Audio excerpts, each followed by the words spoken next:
Good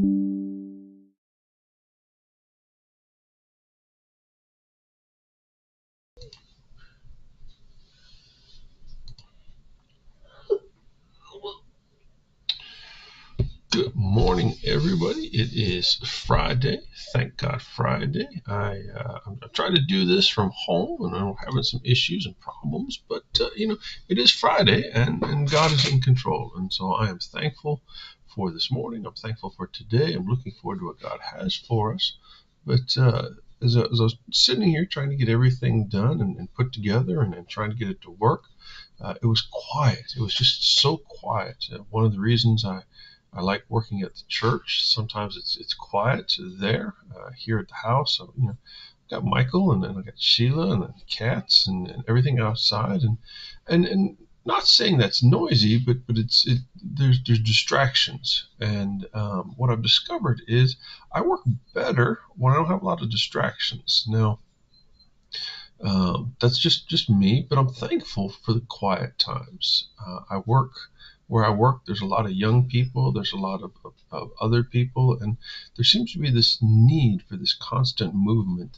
I've got one boss who's always wanting to know where the music's at. How come we're trying to do stuff with no music on, with no and when I've noticed, it doesn't really matter what music or what's going on. I just need noise in the background, and so I'm thankful for the fact that I like the quiet. I liked a lot of noise when I was younger, but Psalms 46:10 tells us, "Be still and know that I am God."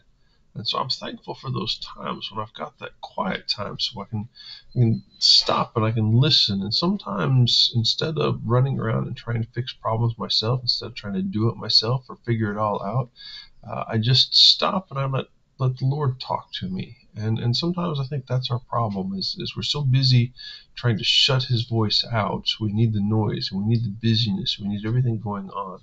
And so this morning I'm thankful for just a short little pause this morning, a little bit of quiet time, a little bit of downtime, and that's, we all need that. We need that rest, we need that quiet time, we need to learn how to be still.